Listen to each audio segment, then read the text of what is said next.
Good evening, ladies and gentlemen. It is now 5:33 p.m. Welcome to the Planning and Zoning Work Session of Monday, April 7th, 2025. Did anyone sign up to speak on any items listed on the work session agenda? No one signed up. Please proceed. Okay, thank you. All right. Report on City Council meeting decisions of March 20th, 2025. Anything more than what we received in our packet? Okay. The Planning and Development Committee Liaison Report from March 20th, 2025. Do you have any report on that?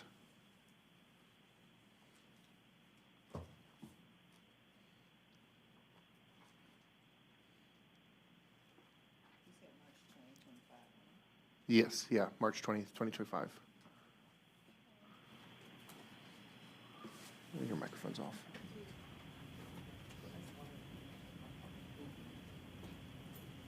Just looking at, Your microphone's off. I'm just looking at some of the key points that I wrote down.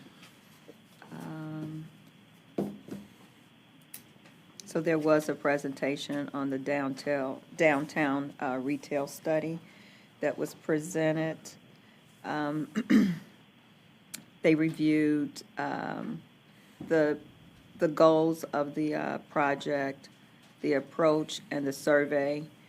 Discussed the results of the survey. There was 1,300 responses to the survey, which was a good response, a good population of people that responded. One of the things that was of note, there's 70 vacant houses in the downtown area, but 28 are only available for sale. So there's a need to look into that. There's opportunities in the area for furniture stores, food and beverage, outdoor dining, improved pedestrian walking experience, and working for existing business owners. Those were some of the opportunities that were highlighted in the survey. There were also 52 business owners that said that they would like follow-up, so the staff is going to work to reach out to them and talk through their engagement with improving the downtown area. They talked about sharing the information on the public website, also to build a toolkit with collateral about the vision of the downtown area. And then also continuing to get property owners to collaborate on the space.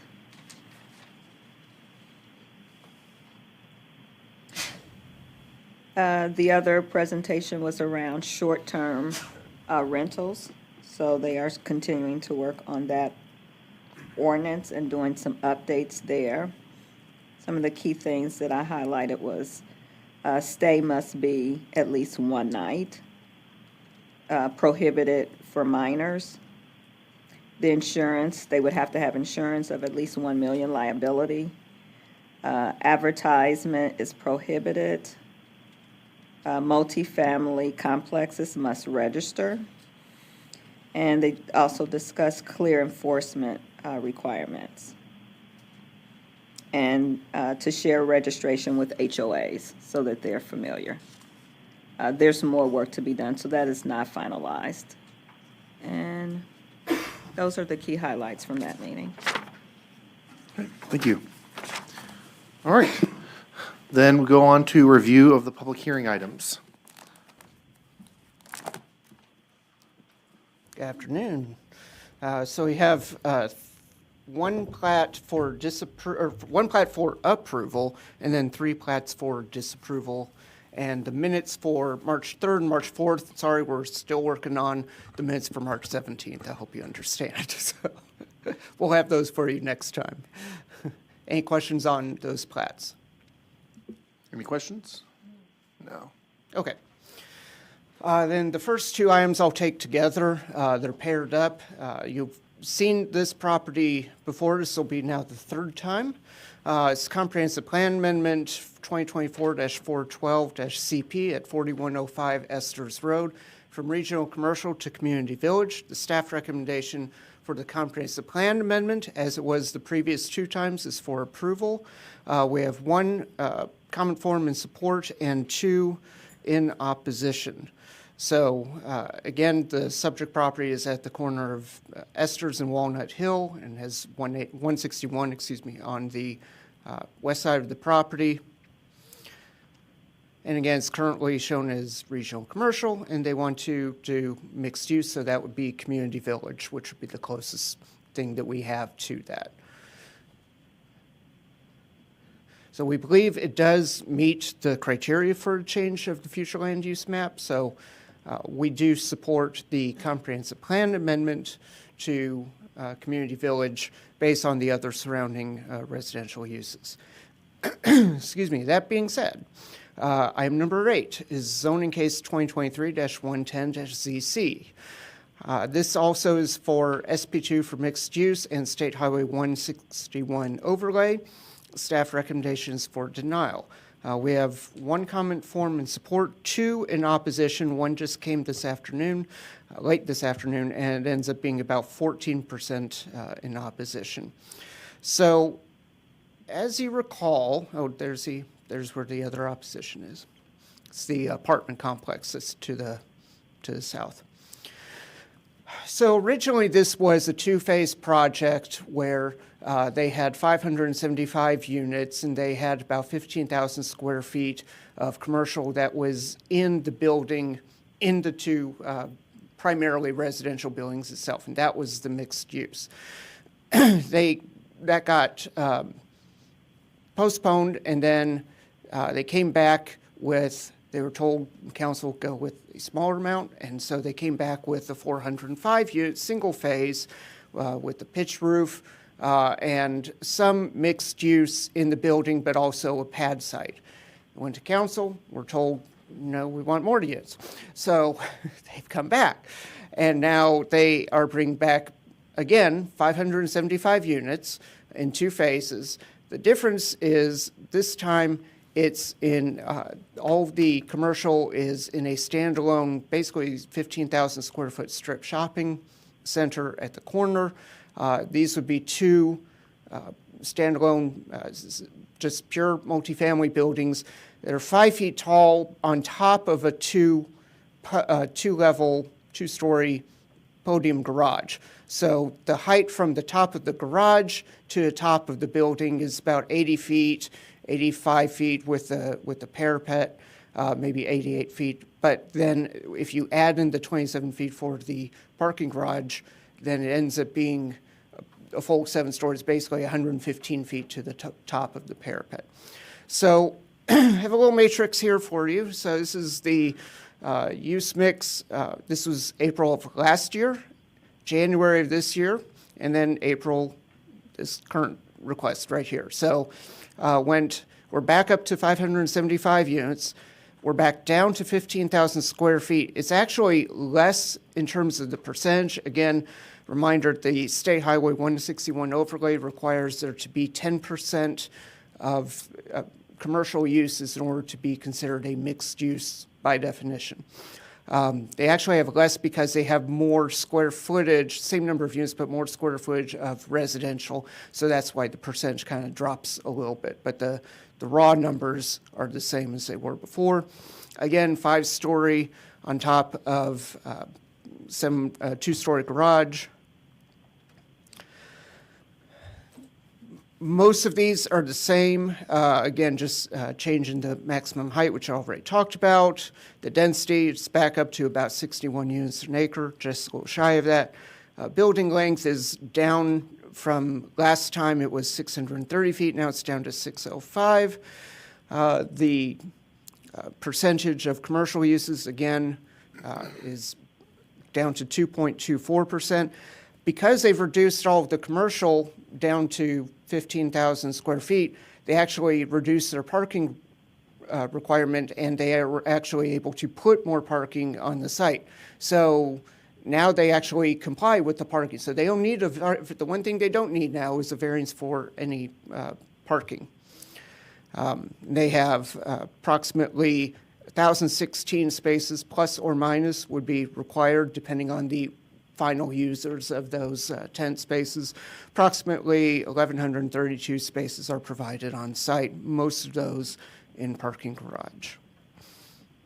And they did leave in the outside dining variance from last time, which was the variance for patio to the residential to the north.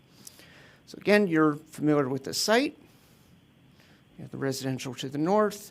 You have the townhomes and the multifamily. This is the property that today came in for written opposition. And then just the rest of the subject property. Be happy to answer any questions. What was it that council said at the last time that this came to council? Jocelyn, I'm going to defer to you since you were there. Their words were, "We liked the first submission." The one that they didn't approve? Yes.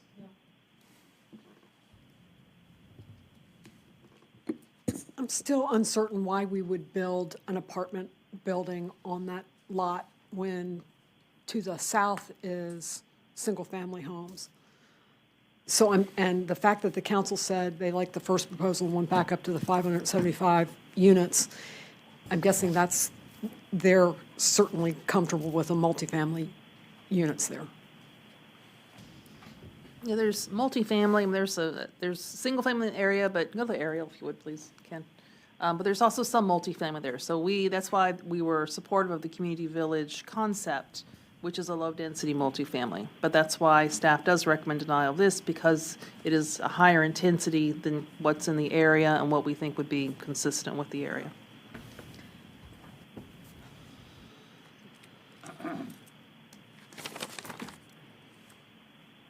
I totally agree with going from regional commercial to community village. This just still seems really dense to me. And I denied both cases before, so I'm curious to see if there's something that they present that's more compelling to me tonight. Yeah, I seem to recall last time the applicant saying it's impossible to build something with a 10% retail at this location along 161, but I believe we have another proposal tonight that does comply with the 10% commercial on 161, just a little bit further north. So I'm still not seeing that either. I don't know. I mean, in that area, if you go straight down from where that location is at to Beltline, there's all kinds of retail down there. So are you gonna, I don't know how much more retail they're gonna get there. I know further down, there's the PJ's Coffee and a small little strip mall that's there. But just over the years of what's happened on that corner, it's been a vacant lot. So. And then if you go further down Esther's, there's retail. So, I don't know. Okay. Any other questions? Do these both go together, 7 and 8? Yes. Yeah, the comprehensive plan amendment goes first because the zoning has to be approved in conformance with the comprehensive plan, so that's But- why they're put that way. But we vote on them separately. Yes. So we don't have to vote one way for both of them. So like the staff has recommended approval on 7 and denial on 8. And so that's a way that we can vote. We can vote in accordance with what the staff has recommended. We could say, as Debbie said, yes, village sounds like it makes sense here, so approval on 7, but this particular plan does not seem like the right one, and no on that, on 8. So is there a possibility, so if we approve number 7, what would make it comply for number 8?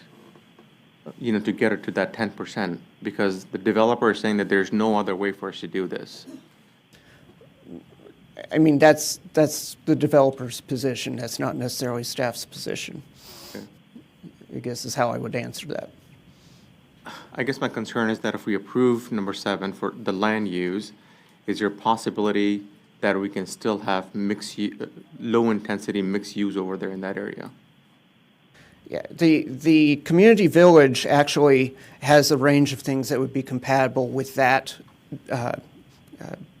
designation category. So likely compatible zoning besides mixed use would be RMF1 or RMF2, that's the multifamily, PO and CO, that's professional office, commercial office, neighborhood commercial, townhome and duplex kind of uses. So all of those uses would be compatible with the community village use. In fact, those are probably lower intensity and probably more appropriate type of uses in that area compared to what the applicant's proposing. So again, if we were looking at this, well, you can't see my hands.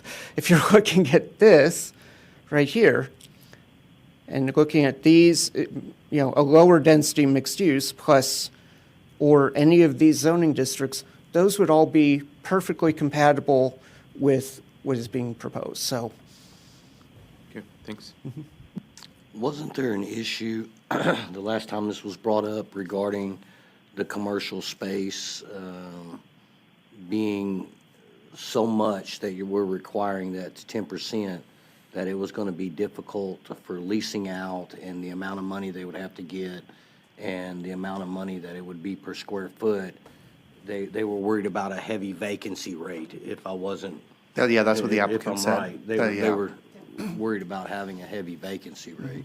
So where do we need to be as far as percentages that the city would be comfortable with?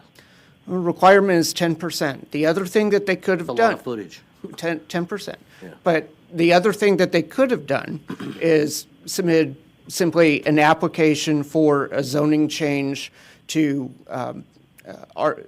site plan for RMF2, done a multifamily concept plan, and requested variances to the 161 overlay to allow a pure multifamily use in this location. They're doing this in lieu of doing a multifamily concept plan. They're saying, no, we're mixed use.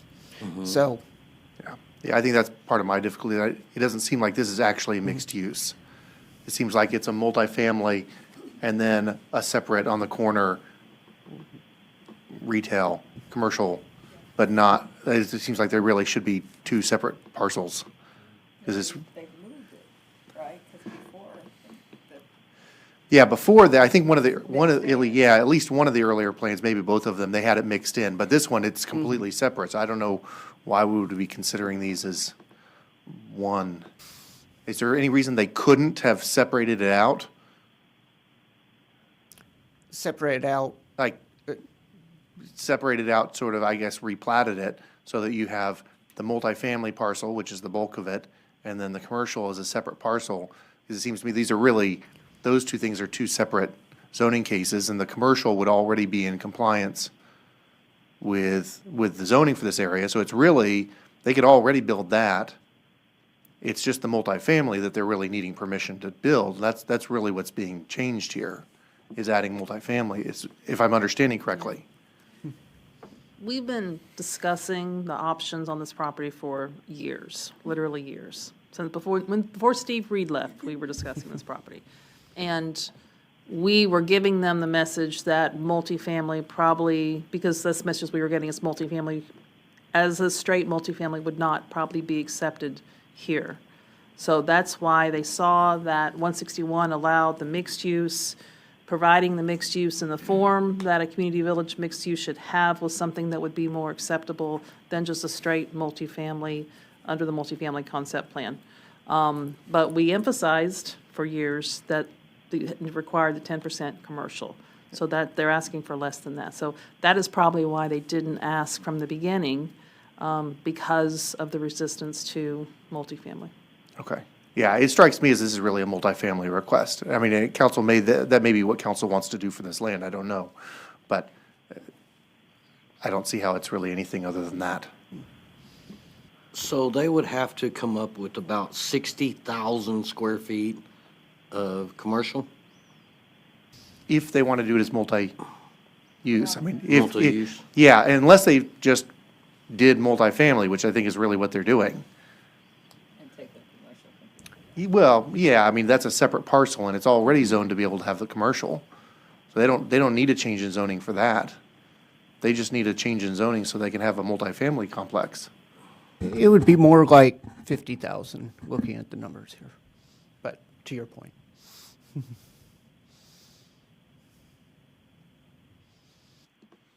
Any other questions? I'll just make a comment, or, well, I've driven out a couple times to this location, and it strikes me the regional commercial designation it currently has is pretty textbook for being right next to 161 at that intersection. And I guess what I'm hearing is that one of the reasons that is proposed changed is that it just hasn't been developed that way. I don't know if there's more to it than that, but it just struck me that it was a fitting use to what's currently there.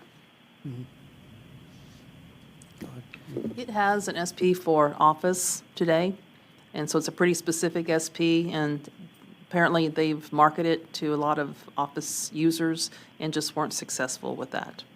So it could be rezoned out of office into another commercial use. They can comment on that at the hearing, but I expect that they've gone down that road as well.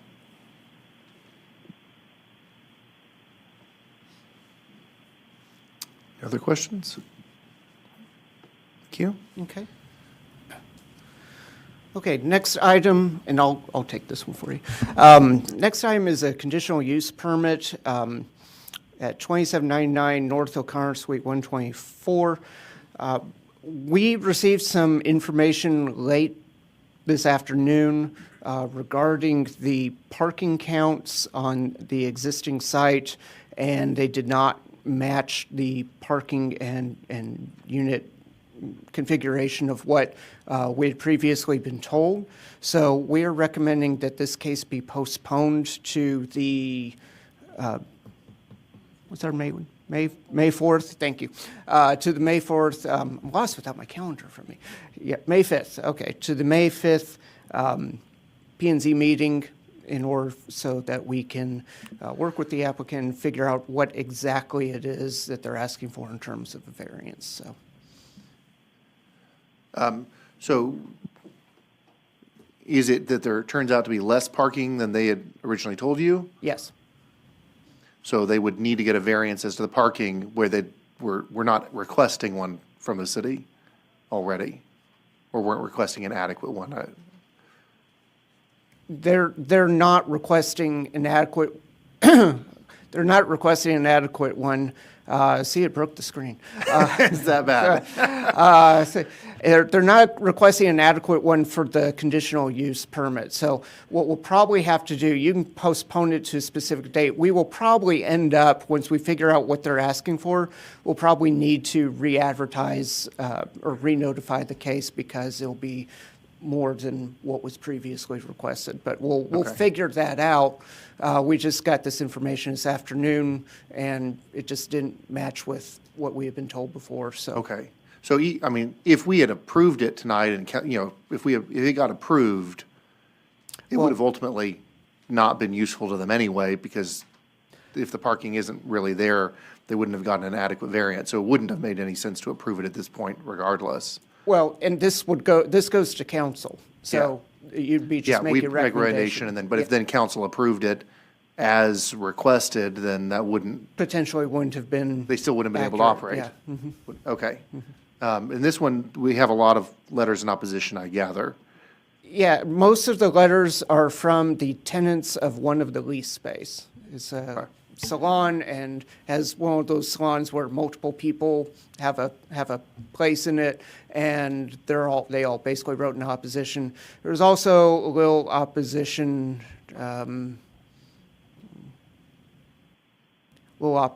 that was written back behind. The rest of it was from the tent spaces in here.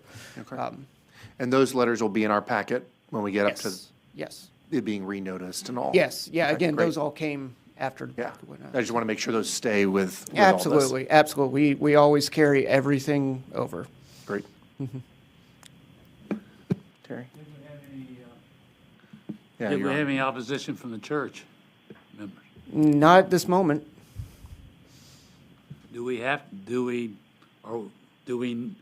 to postpone it or not? I think we need to postpone it, yeah, because what they have is not, what they've given us is not accurately reflecting what they're asking for. And so we need to postpone it so we can figure out exactly what they're asking for. If we denied it, or rather recommended denial, and city council denied it, what would that cause a delay in their ability to request it accurately? I mean, you can always, it's just a request to postpone, so you Yeah. can always choose not to move forward with that request. No, yeah. And so but if it gets to council and that's not the same action, and they move to approve it or move to postpone it, and then we get back in this loop of not having enough, then we would still have to come back and renotice. So it's up to you. It's always a request. Okay. So it seems like it likely is going to have to come back to us one way or the other, whether we send it on to council now or whether we just postpone. But, sorry, it wasn't clear to me. Is there an additional delay in them Yeah. being able to reapply? If council denies If we it. deny it and the council denies it? Or is postponing it the same thing? So it's an conditional use permit, and we do have I believe we put a 6-month delay in there, so they would have to wait for 6 months in order to apply again.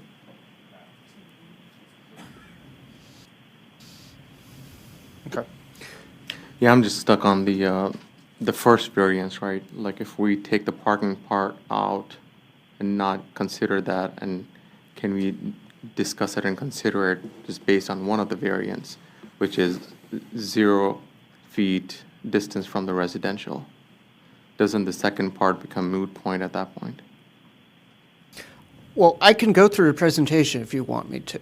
Maybe that's a good idea. Okay. I'll take care of it. So. Poor Haley. All right. So again, this is at 2799 Suite 124. There's a request for a variance, or the purpose of the CUP is to allow an event center that's within 500 feet of an R single-family residential district and that's over 2,000 square feet. Staff recommendation is for denial. We have none support, 18 in opposition. Again, this is Rochelle, and right up over here, so you got that. And of course, O'Connor over here. The underlying zoning is okay, but again, it's the proximity to residential and the size of the space that are triggering the need for a conditional use permit. So, again, those are the two things here. They're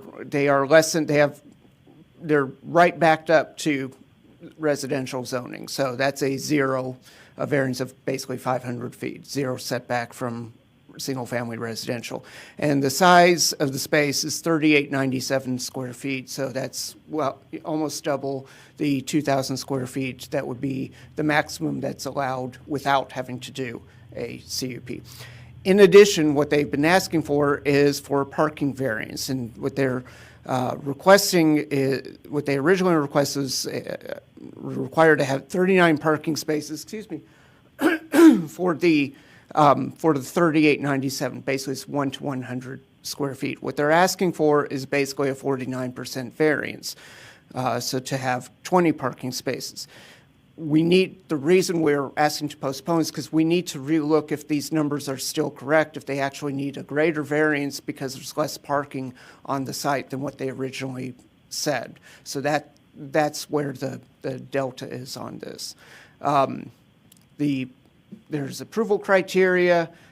Is it compatible with existing adjacent uses? Preserve the character of the neighborhood? Are there any negative impacts that have been mitigated and not materially detrimental to the health, safety, and welfare? You can put limits such as time limitations, parking requirements, and that's part of the variance, and other such things. It's kind of hard to take a shot in the corner, but here are the salons, so this is where all the tenants 17 of them have written in opposition. And the lease space is right back over here and kind of back over in here. Again, it's kind of in the corner, so it's hard to get a good view of it. And then this is, as you're out on O'Connor, this is the shopping center building, and you can see kind of the residential street is back behind it. So be happy to answer further questions that you have. Just to verify, I'm gathering from the public comments, there was an event center in this space prior to this. My understanding is yes, at some point in time in the past, but And what allowed them to be there in the past, not a CUP, because we just started doing that? the CUP hadn't been Right. passed yet. Yeah, so it's, could just be a it was, retail the way it business. was, the way a district was, at the time, it allowed it, so. Okay, thank you. So at the time it was doing that, it was a permitted use, but it's no longer a permitted use without a CUP. Correct. And it's not, it wasn't necessarily the same people that were doing that use. I want to be clear on that. Okay. So it's not currently being used as an event center right now. Some of the comments from, I guess, the people at the salon, it made it sound like this has been an ongoing problem recently. So that's, If they are doing it, they're doing it without a CO, would be how I would say it. but you're not aware of that at this point? Now, without going out there at night, no. Okay. Would you mind bringing back the picture of that? Yeah, so if we were looking back this way where we are at, if you were to turn it around, you don't need to. Okay. There's an alley that goes straight into the residence. And I'm going to go to the aerial so you can see. Okay. yeah, so this Yeah. has direct access into the residential area. And then towards the right, I'm not sure if this is a consideration or not, I'm too new for this, but there's also a church there as well. And then the additional concern I have is that the tenants that are in that space are all longer-term parking tenants. So you've got salon in there, and I went through all the salon services. They're all 4 hours or longer services is what they're offering. There's not just a hair cutting services. Then you've got 3 martial arts academy. Each class is about an hour with minimum of 30 students in each class. So even if there were more parkings over there, it would still be very detrimental. So my suggestion is to not table this, but And you're concerned that the variance, the parking variance would be a real problem? yeah, that would be moot point anyways, Yeah. because there are other factors to consider. Yeah.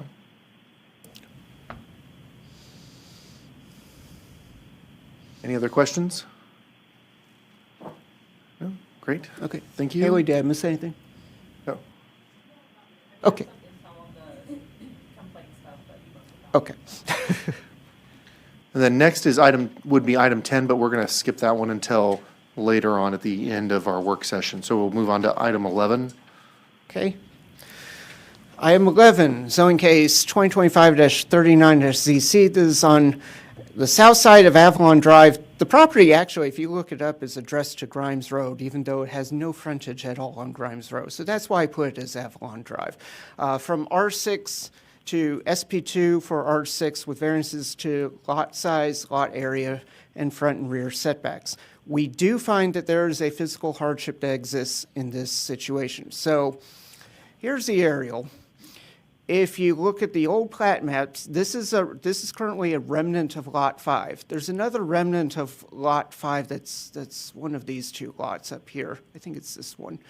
And then the rest of this was all platted as one lot, Lot 5, and went all the way up to Grimes Road at the time. And it was before Avalon Avenue went through this area. So once it was replatted, and then once the city's road went through, we ended up with a lot that was basically substandard. It's zoned for R6. It is 83 feet wide, so it meets a lot width. The issue is that the lot's only a little over 5,200 square feet in size, about 73.45 feet deep on the west side, and just under 53 feet deep on the east side.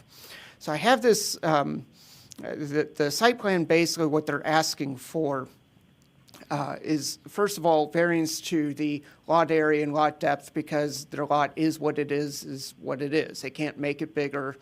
They can only do what they can with it. So that's the first part of the variance.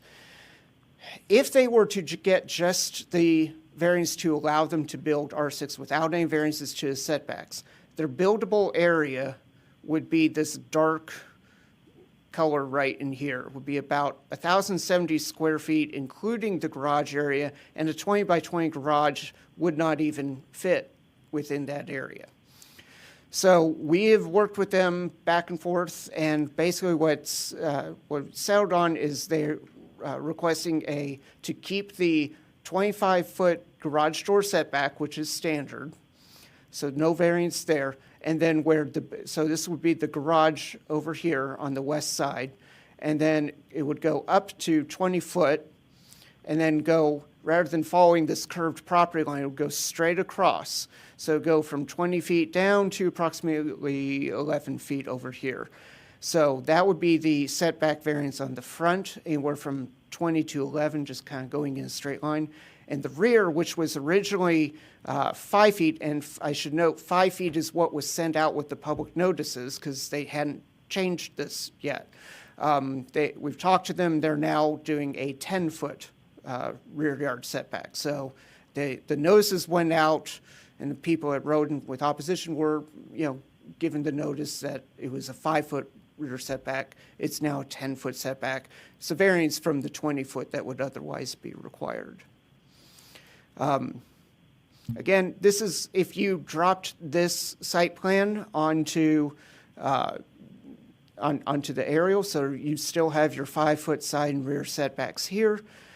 You have the building front would come over here and it would be back here. These two lots back here are all the way down on Carver Place, the homes, so there's a considerable distance in the backyard to this lot.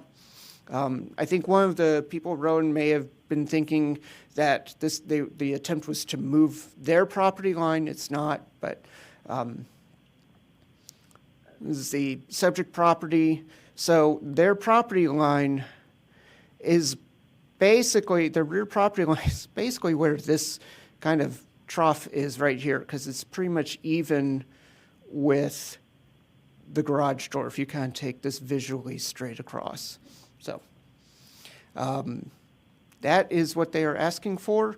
We believe there's a hardship for the lot, and that what they're asking for here is not excessive in terms of what they're doing. They would give them, by the way, including the garage, a 2,200 square foot buildable area, and they can go 2 stories as well. So that would give them a significant footprint to work with for building the house that they want. Be happy to answer questions. Do we know what this parcel was intended for when this was all platted?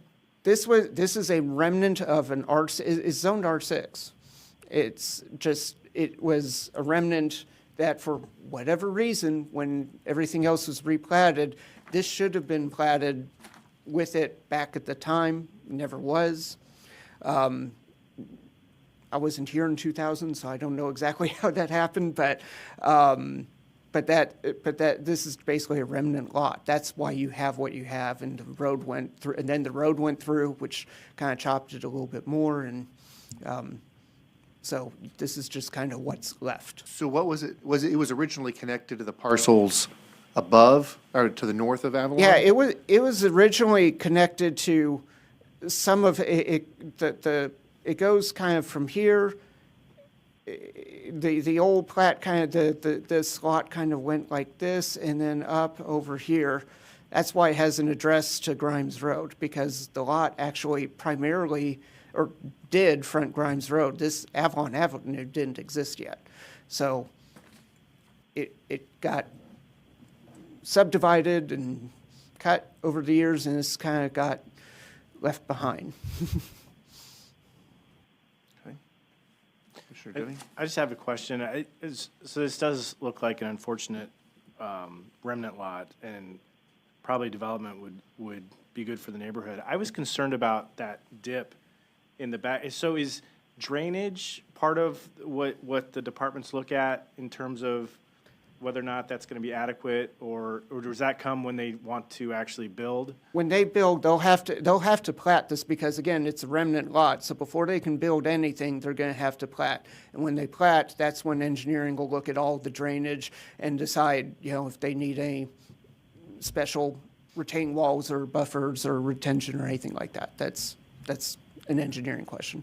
So this is the first step, is to get Yes. these? Yeah. Okay, thank you. Any other questions? Thank you. Okay. All right, item 12. Now we'll give you Haley.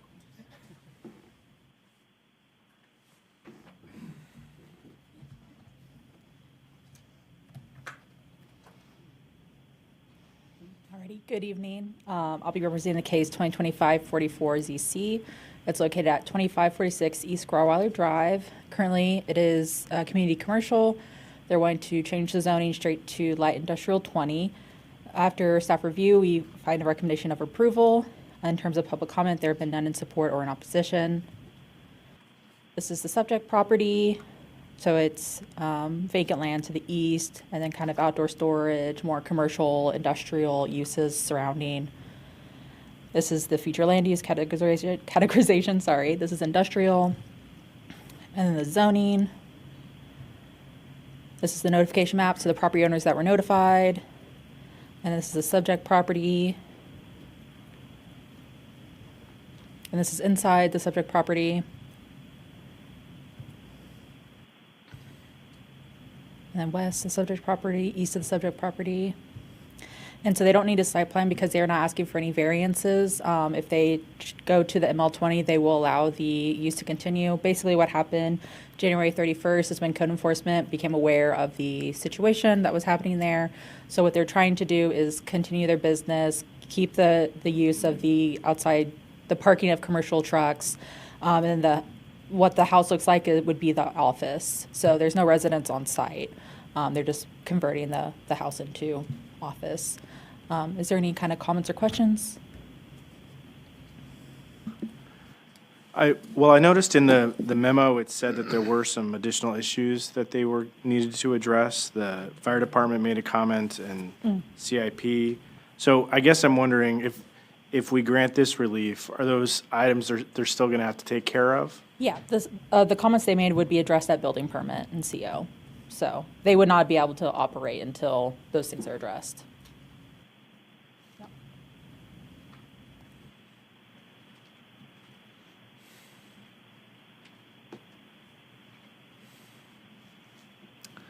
It doesn't look like any other questions. Thanks. All right, item 13.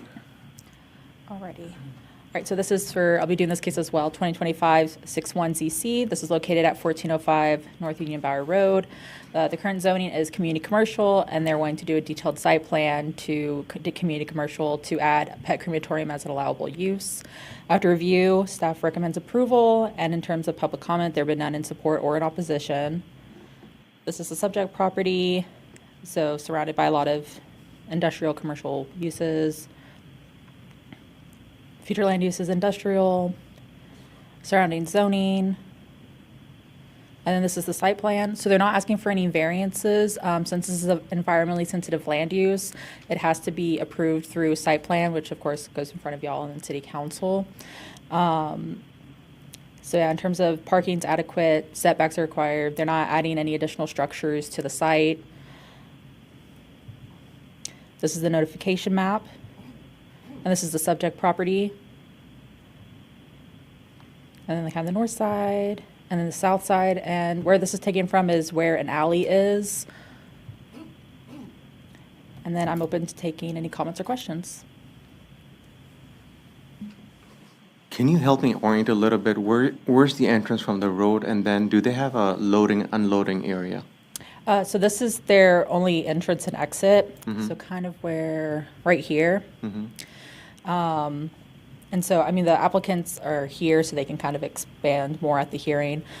But it seems they would come in, what they're wanting to do is, mostly it's a crematorium, but they are offering what they're considering rainbow rooms. So, if pets are on their, about to pass over, instead of doing it at the vet, they can do it there. They kind of have, they can have private rooms, things like that.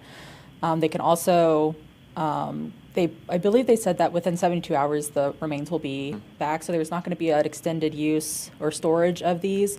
They are saying they're getting TCEQ, so Texas Commission of Environmental Quality permits. So because there is an incinerator involved, they're going to have a freezer for, the animals.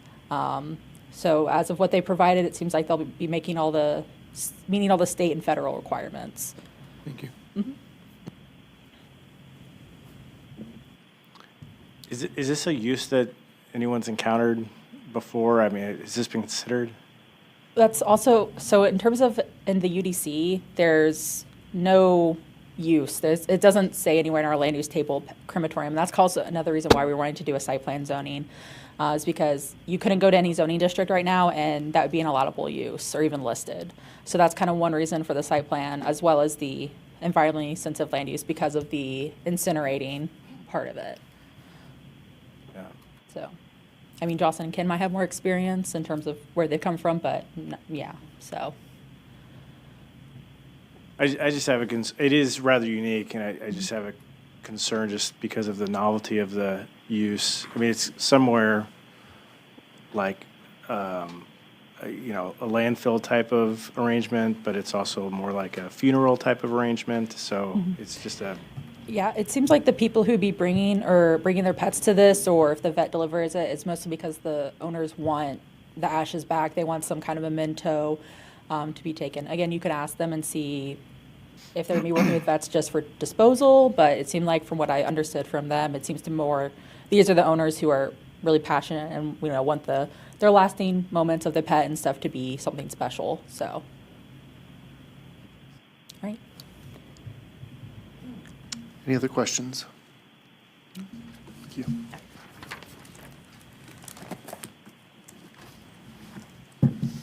Good afternoon again. Okay, so the next two items are also paired, so I'll take those together with your permission. Should actually be comprehensive plan case 2025-94 CP at 1101 West Royal, going from business office to community village.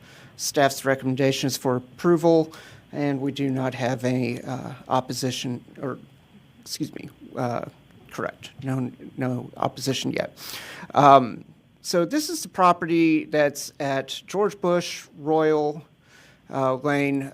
This is the Nyla Hotel, just kind of orient you a little bit. You have the shopping over here.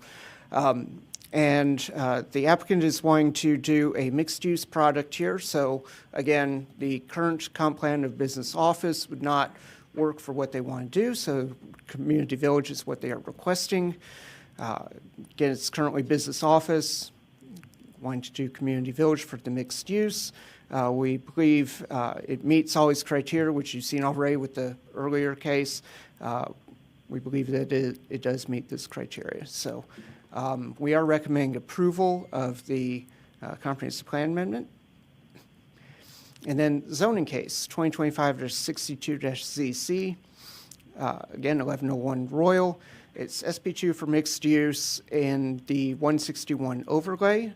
Recommendation for this is for approval. Again, nothing in support or opposition as of this moment. So you've seen these slides already.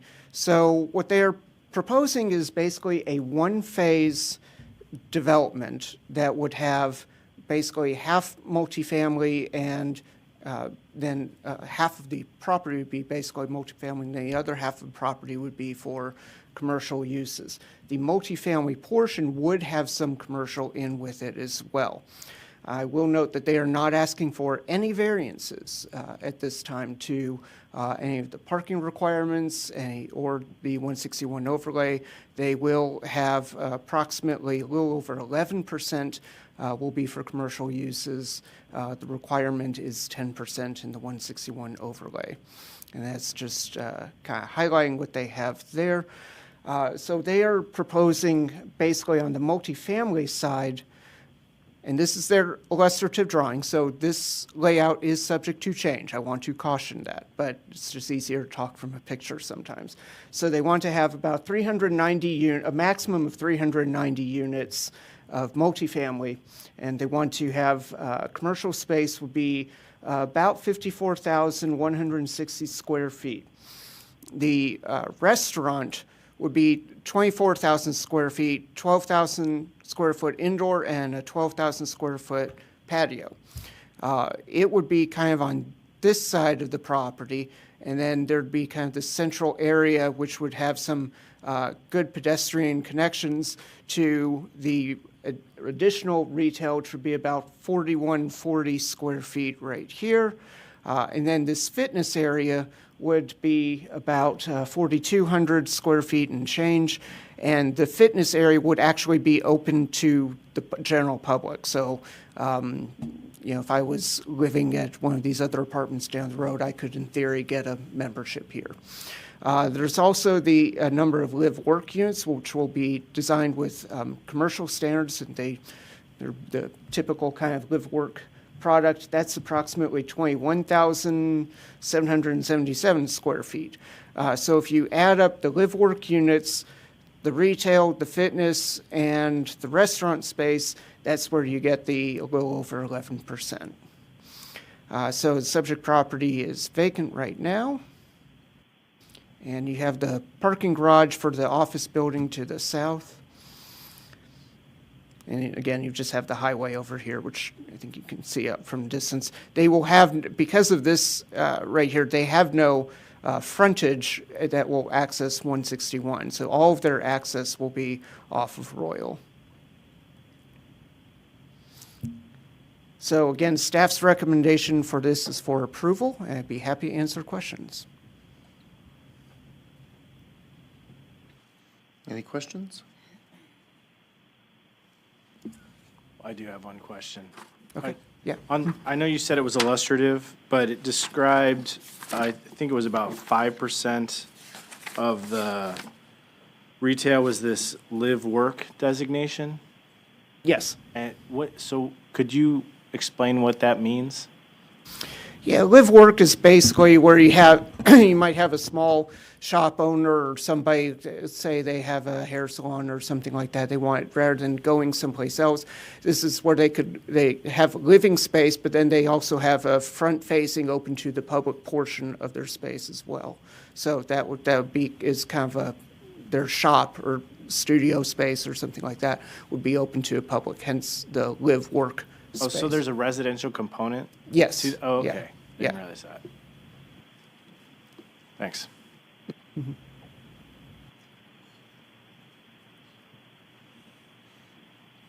Any other questions? Okay. Thank you.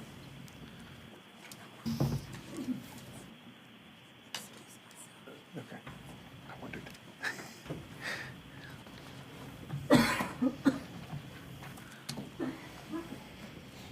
Alrighty, so I'll be going over the development plan, 2025-81 DVP.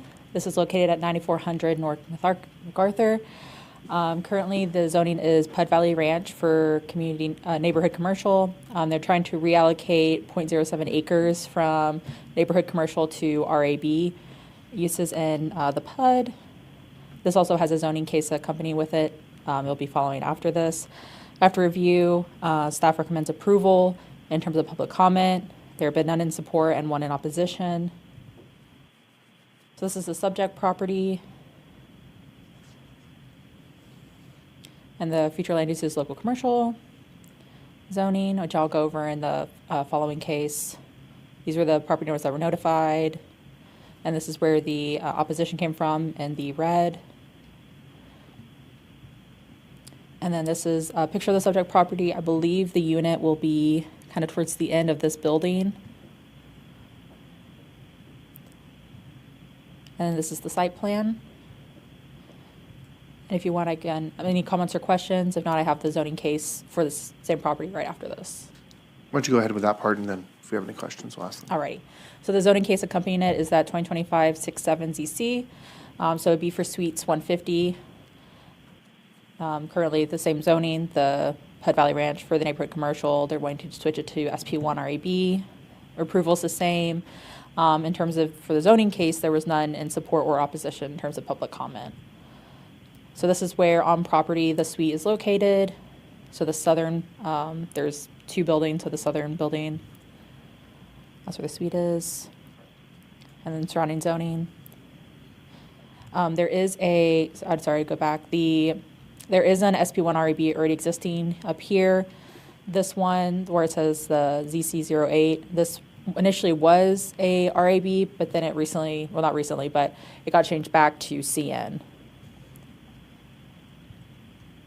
Notification map again.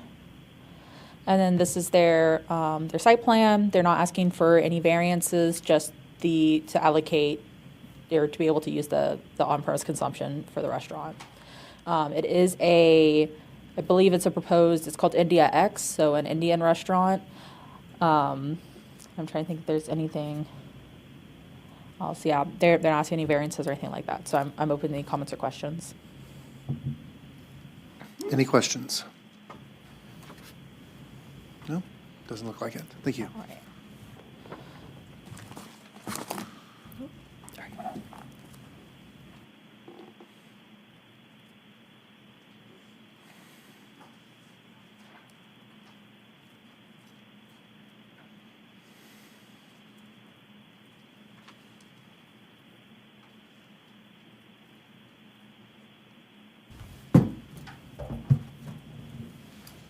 Good evening, Commissioners. The next case is ZC 2025-69-ZC, located at 2912 North MacArthur Boulevard.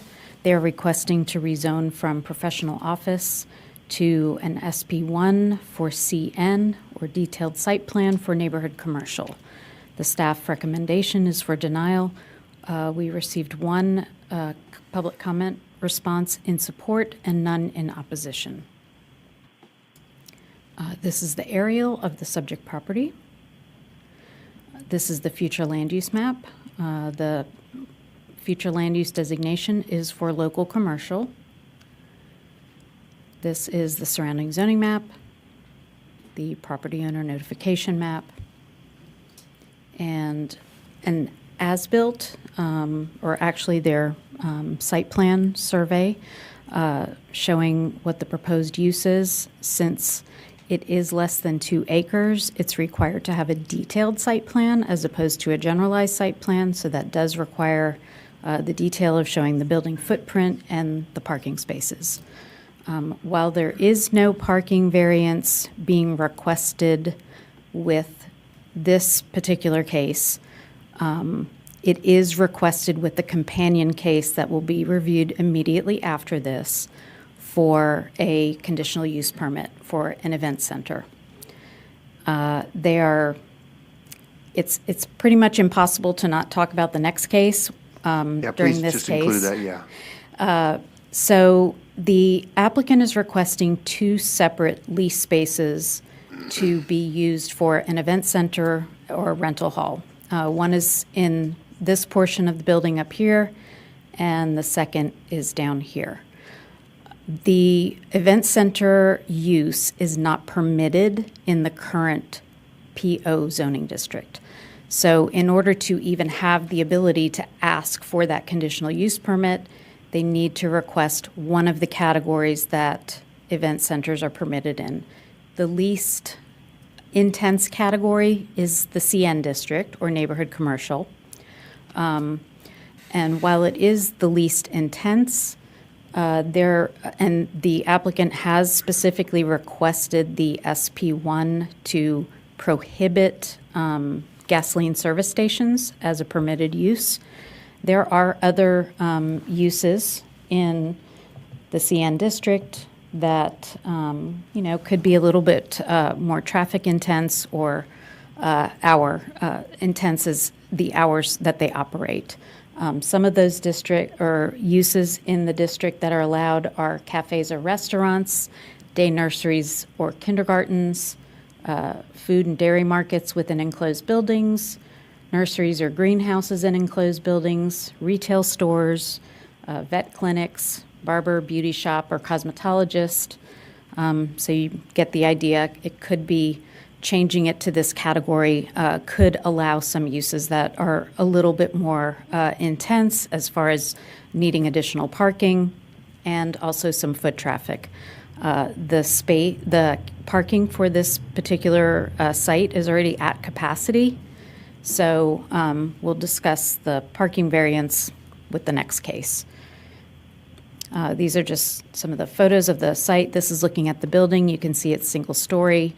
This is the area of the building where one of the event centers is being requested, and this other end of the building is where the other one is being requested. This is to the south of the subject property, to the north, to the west across the street, and this is directly to the east. In the rear of the subject property, there is this property is zoned for a senior community and is developed in accordance with our MF1 standards. So let's go ahead and move to the conditional use permit. This request or case is 2025-70, should be -CUP, to allow an event center to be located within 500 feet of an R single-family residential district and also to be over 2,000 square feet. So that's if the event center did not have these conditions, they would not need the conditional use permit, but they are within approximately 80 feet of the single family that's across MacArthur, and they are directly adjacent to the senior community to the east. The staff recommendation is for denial based on the recommendation of the denial for the zoning case. And again, we did get one response form in support and none in opposition. So again, here you can see the two specific lease spaces that are being requested for the event center, the future land use map, surrounding zoning, notification, and their conceptual site plan for the conditional use permit. So as discussed, they are triggered to have this conditional use permit based on the proximity to residential property and also the fact that they will be over 2,000 square feet in area. The main or one of the reasons for the conditional use permit is to also restrict the hours of operation. They are proposing to limit the hours of operation Monday through Friday from 5:30 p.m. to 12 midnight, and on Saturday and Sunday from 9 a.m. to 12 midnight. This is difficult to enforce from a zoning perspective, but we do allow that option to be exercised in the conditional use permit. They are also requesting a variance. The number of parking spaces that are required would be 69 parking spaces based on the existing professional office uses and the requirements for the event center. The proposed variance is to, even with additional parking that the applicant is proposing to build, they're showing some additional parking spaces being added back here and on the north side of the building and also on the south side of the building. But even with those, the maximum that can be provided is 58 parking spaces. The applicant does maintain that because of the hours of operation for an event center, and it typically being used at night, would be in opposition to the traffic and parking requirements needed for the existing office uses.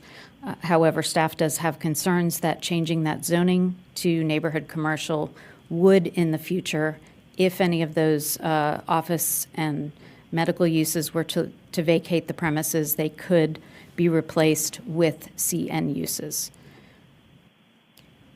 So again, these are the criteria that the conditional use permit can be subject to, just depending on how the council finds, fit to condition the use with.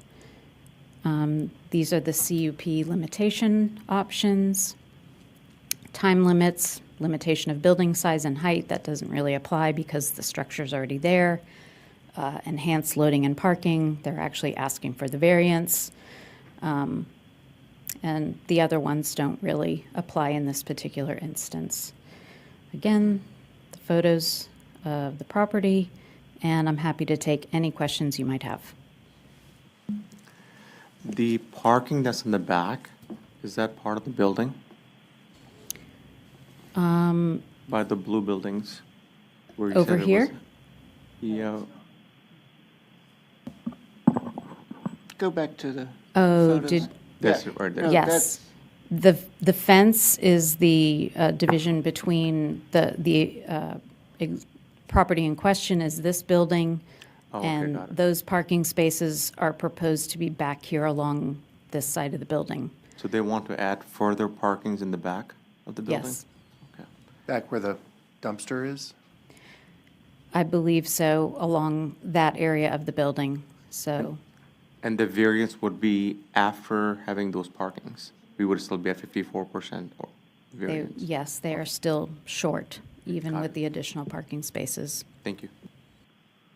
I have a question. Are you saying that to the right there on the east side, that's an elderly, what,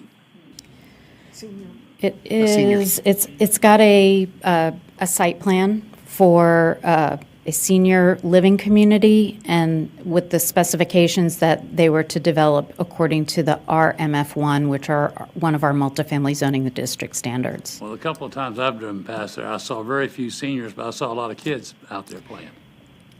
It's possible that that has changed over the years, that it's not specifically used for I have a hard seniors time or. supporting this just because of the noise on the west side and the noise for the people living there. And anyway, that's my opinion. Any other questions? I'm sorry, the zoning that you described for the senior, is that considered residential? It is. Okay, thank you. No more questions? Great. So other than item 10, which we're going to take up as our last item on the work session agenda, so we'll keep going on our main list. So the next one, discussion of possible amendments to commission rules of procedure. And my understanding is staff doesn't have a presentation on that one, but we do have at our seats the current rules of procedure for the Planning and Zoning Commission, and also some excerpts from some of the city council rules relating to decorum and debate. And I think that at this point, it's sort of a more matter, just a chance for us to have a discussion and see whether anything offhand we want to. Obviously, we haven't had a chance to really look closely at what the current rules are compared to what the city council does, and whether there might be anything there. But if there's any issues that any of the commissioners would like, say, for instance, the staff to do a presentation on in regards to these issues in the future. Are we looking to change rules or? Whether we think that's, I think that somebody brought it up to staff, and so they put it on the agenda, and it was asked to be put on our agenda. I didn't request this item. So from my perspective, I mean, I would prefer having a chance to look over these first, and then I would love a presentation from staff at some point after that. That's kind of where I would tend to be on this at this point. Okay. Yeah, so yeah, highlighting some of the differences between them would be really helpful. If at a future meeting we could do that, that would be wonderful. So, I think some of this is regards to the amount of time that was given that city council did on their session as far as limiting over 100 people, taking a minute off to limit the time. I think some of it is when you have a bunch of people that are getting unruly, making negative comments, et cetera, we have a little bit more authority to quieten it down. And I think that's where we're looking at as far as mimicking what council is doing or having the ability to mimic it and to make sure that we can keep the same respect that council demands from citizens with our commission also. Yeah, and certainly, I mean, those are the sorts of things that would be helpful to have a highlighting of what are the differences between the rules. So for instance, I think that we, just like the council, have the ability to limit the amount of time that the speakers get per person. So I think that's already in our rules, so that's not something that, I'm not sure that would need to be changed. I think that's just a matter of deciding. And so it might be helpful just in terms of people being aware of what our rules do allow us to do and what authority we have. So that's certainly something that somebody could have made a motion for at any meeting in the past in regards to doing that. So there are rules. They're the rules for all of us. So, but this could be a great opportunity for us to get a more detailed sense of what our rules do permit already, whether we think those are adequate or whether we think those need to be changed. But helping to highlight what are some of the differences, that would certainly be helpful. Councilmember Sampson. Yes. You want to hear from me? Because I'm the one that asked for this. Okay. Is there any problem with doing that? I was assuming not, but okay. Yes, Councilmember I'm Zaponte? not going to comment. I asked for it because of what occurred to you all at your last meeting. Okay. All right. Thank you, yeah. I'm trying to really have you understand. I was chair when we put them in place. Now you need to go back and relook at it, and you want to strengthen them, whatever you want to do. But what I saw happen to you all, I don't want to ever see happen. Not commissioner. It happened to us, and we did our thing in the council. So this is really something I felt that you need to go back and look at. Well, we're certainly willing to look at our rules and see if there are areas that we think they could be improved on. Obviously, that's something in light of, our experience that we have the benefit of being able to consider and looking at it and being able to discuss that. But yeah, certainly if we could get a presentation maybe next time or whenever, I don't know what our workload will be next month, but assuming it's not a long docket, it would, be very helpful to highlight some of the what's the same and what's different components of our rules that maybe we could have taken advantage of if we felt it was appropriate, that we may not have, and be able to look at that for meetings going forward. All right. Any other comments on that before we move on? Okay. The next item on our agenda is future agenda items. Are there any items anybody would like to put on a future agenda? Yeah, other than that one, which we just discussed. All right, no? the next- Actually, I had well, this relates to what we're going to go into executive session on, so we haven't really talked about that case yet. And we'll have the public presentation, which I think your comment really relates to the public presentation by the staff on this next one. Okay. So, all right, well then let's go on to item number 10. And if we could get the staff presentation first, so that we sort of all oriented on that component of it, and then we'll go into closed session. Okay, I just want to take a second to introduce Will, who's going to introduce himself. Will Boyle is our intern for, another 2 weeks? So unfortunately, he will be departing us for greener pastures, but I will leave it up to Will here. Good evening, Commissioners. Will Boyle, Intern Planner, presenting item number 10, Development Plan 2025-35-DVP. The property is located at 316 Steeplechase. It's currently zoned PUD 1 for single-family residential 6 uses. The applicant is requesting a variance to the minimum front setback to allow for the construction of a porte cochere. Staff's finding is no undue physical hardship with this property is evident. We received 6 letters in support, including one we received this afternoon, as well as a petition in support with 5 signatures. We received none in opposition. Here we have the aerial of the property, and it is important to note that this is a private street. Here is the future land use map of the area, the surrounding zoning, the 200-foot notification boundary. The specific variances the applicant is requesting includes a 15-foot reduction in the minimum front setback, going from 25 feet to 10 feet. And an increased maximum size of a carport from 400 square feet to 495 square feet. While a porte cochere is not technically a carport, it falls under the same regulations. We see the proposed porte cochere at the bottom here. It will be outside of the 10-foot wide utility easement running along the front of the property. And additionally, there are no City of Irving utilities within this easement. Here are some side views of the porte cochere. And while the city cannot regulate design standards, the applicant provided illustrations of the proposed structure. And the Planning and Zoning Commission will take final action on this. And once again, staff's finding is no undue physical hardship with the property is evident. And I'm happy to answer any questions. All right, and before we get into sort of general discussion on it, I think we're going to go into executive session. Do you need me to, are you going to read out? I am. I'll read you in.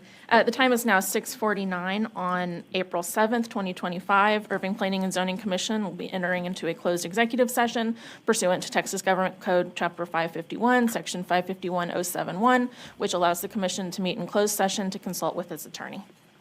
Okay, thank you.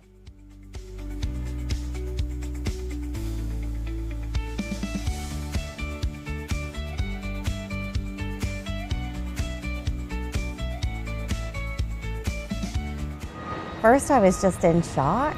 Wow, there's really no roof.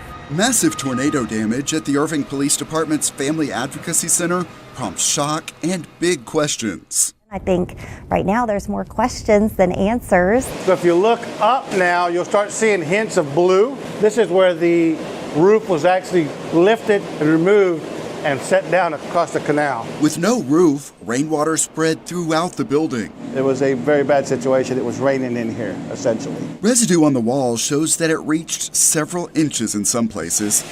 Crews with Blackman Mooring are removing wet sheetrock on both floors, and there is still a lot to take out. This infrared camera shows moisture as blue. You can see that blue is wet in comparison to the rest of the drywall. And what we're trying to do is just open that up and release some of that moisture. The full extent of the damage can be tough to fathom, especially when you see these before and after comparisons, and take into account the unique and sensitive mission of the FAC. The Irving Family Advocacy Center provides direct services primarily for victims of violent crime in the Irving community. We have investigators in-house that handle domestic violence and child abuse cases, some of our most critical cases that we work in the city of Irving. Obviously, none of that work can happen in this building, so for now, this used to be a gym. A team of child abuse investigators moved into this space and are doing their work on folding tables. We have 2 of our victim services staff are officing in here right now. Employees are spread across the Criminal Justice Center on O'Connor. This is one of our other victim services staff. Working in any available space. You weren't exaggerating. All over the building. All over the building. And there are still things to figure out. The Family Advocacy Center was specially equipped for sensitive interviews with investigators. And counselors can only provide sessions in HIPAA-compliant facilities. And that's the challenge, is finding a space that we could have private, confidential therapy services available to them. Some people are still getting counseling through telehealth services, but it's not for everyone. Certainly when we're working with children and child victims, those services don't really work well via telehealth. And if we're working with a domestic violence victim who's still in an abusive relationship, telehealth may be a safety concern. On the upside, the facility dogs from Canine Companions who work with victims are just fine. Here's Jetta at home with a staff member's family, and Ritter is chilling in the police records division. Now, is he going to miss the interaction with the kids that he was working with? Absolutely. You know, he loves his job. I know he's aware something has changed. Even amid the change of routine and all of the destruction, the Family Advocacy Center team is finding what to be thankful for. The tornado hit about 30 minutes before staff started showing up, and so nobody was in the building, nobody was hurt, we had no injuries, and that is a true blessing. That's good, starting to dry out. Now, with confidential documents already removed, crews are taking a careful inventory of all that's left and looking at the next steps. We still don't know yet if there's any structural damage to it.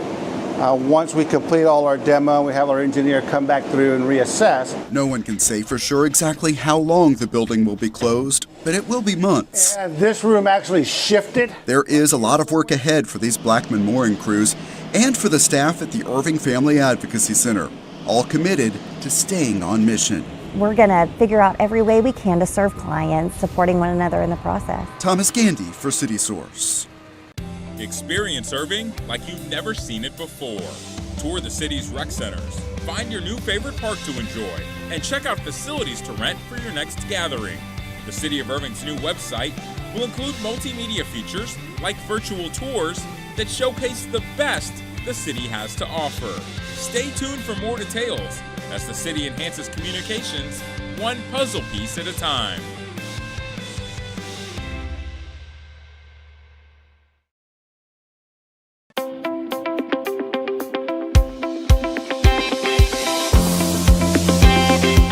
Welcome to ICTN's Pets of the Week from the Irving Animal Care Campus. I'm with Egan Dobson and Dory. And Dory is quite the character, giving us lots of entertainment and personality already. Tell me about Dory. She's the perfect size for a lap dog.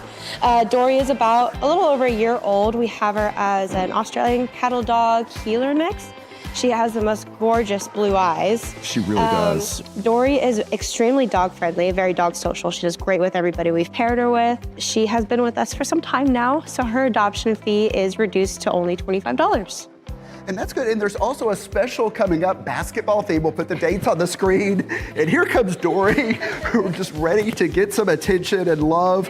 And this is one who could go home with the mutton meow madness. Yep. Anybody a year and older, so Dory that would apply to her, would be able to go home for free that weekend. So that's a good deal for sure. And while Dory continues to get attention from all of us, we want to talk also about kitten season, because I know you're getting a lot of calls about that right now. In a nutshell, what are things to keep in mind? So to keep in mind, Irving as a whole, we do have a lot of feral cats. We have a huge feral cat population.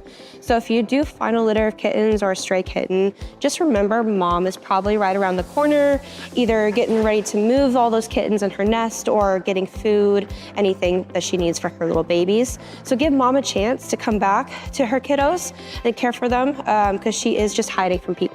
The other thing to keep in mind is if you do find an abandoned kitten, so let's say you see a kitten out there for more than 6 hours and it's still crying, you're more than welcome to bring it to the shelter.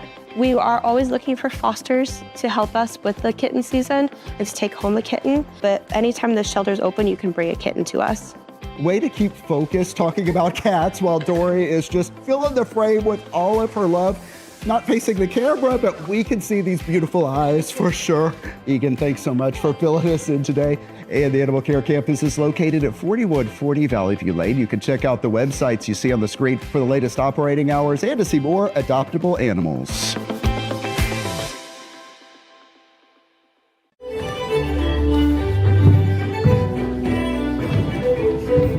Today we're rehearsing for Wizard of Oz. It's our spring show. Today is our Kids Day, so we've got some of the main characters, but then we have a lot of the kids coming in later this afternoon. Our show's in a few weeks, so we're really at the point of starting to put a lot of the big stuff together.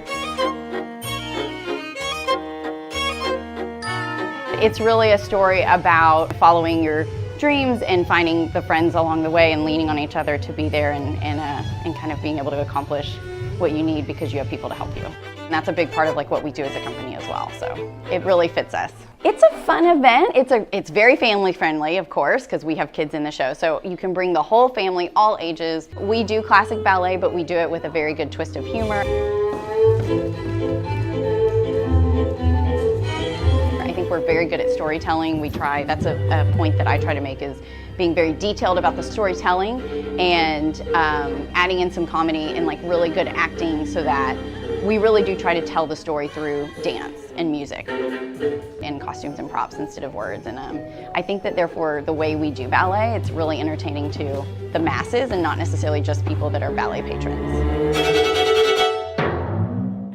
Some of the first signs of construction activity are now evident at what will be the new Fire Station 8. Crews will be building it at the site of the former DART Transit Center at 5601 Riverside Drive. This is what it will look like when it's complete. Firefighters believe this new station will put them in a better position to respond to emergencies as the population grows in that area. Very excited. So Station 8's one of our older stations. The crews that we have there, they've kind of outgrown the building. So they're going to get a new building. It's going to have more space for them. We'll have an engine truck. We've added an ambulance to Station 8, and we also keep our hazmat there. And with this new location, we're going to be able to keep our fireboat on the same location as those crews as well. The new Fire Station 8 is scheduled to open in early 2026. Good morning, welcome. If you need help finding your seat, the Stingley ambassadors are here to help you find your location. Old-fashioned hospitality what seat number? is meeting the future. The most brilliant invention of all time, the InstaFriend glasses. Feeling lonely? Put these on and you'll see holographic friends everywhere. At Irving ISD's State of the District. Right here. Singley Academy students get people seated to see Travis Middle School students' vision of the year 2055. Don't you ever dream of sipping a latte while floating in zero gravity? Welcome to the Lunar Latte Lounge. But there's a lot happening now in 2025, featured in this packed program at the Irving Convention Center. Okay.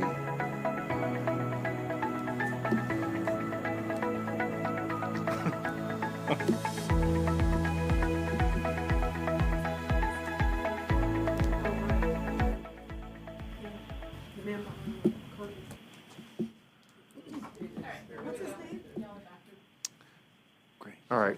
Do you need to read the back in open session? Okay. All right. So now that we're back in open session, he is still working. All right.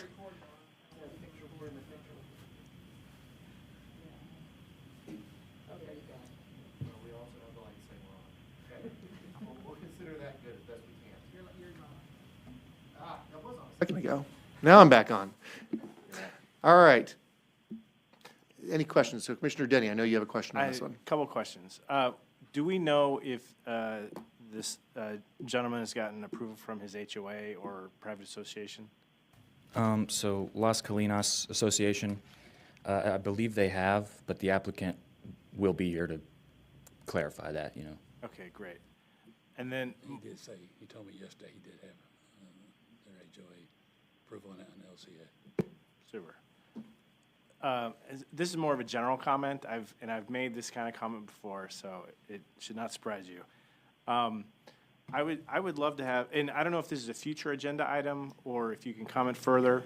It would be great to have on these memos at least some notation that this is a restricted access community or private street.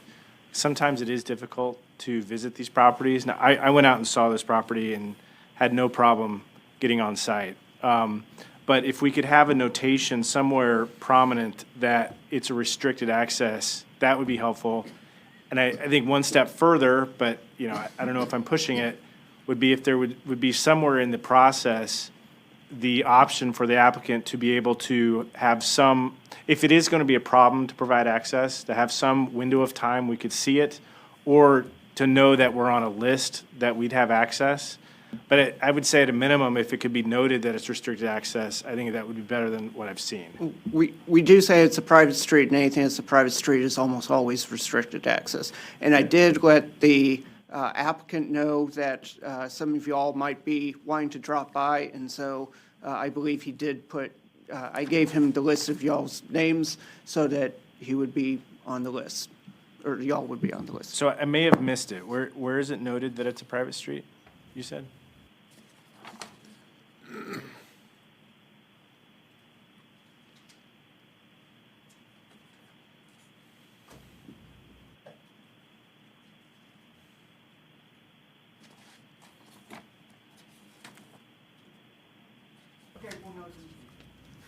Okay, it would be, I mean, if it's buried, you know, I guess it's the same point. If it could be prominent, that would be really helpful. And if the applicant's able to say that they're able to put us on a list for being able to get entry, that would also be very helpful. I didn't go to try and look at this one because I knew it was in Fox Glen. And I thought, well, I'm not going to be allowed in anyway, so I wasn't going to, I mean, my hands, my hats are off to the people who did try and were successful. I'm impressed. I had assumed that wasn't going to work, so I hadn't tried. So that you may not know that. That's up to the applicant whether they would tell you that. But if you do happen to know that, that would be very helpful to have in there as well. When I actually went there, the guard stopped me. I mean, she said, oh, no. She called Mr. Reese, but he had already given the gate a list with our names and said if there's Same. anyone there from the city of Irving or Plan Z, let them in. Yeah. That's great. They Well, didn't I'm ask really me glad to my hear name, that. But they let me in. You looked official there.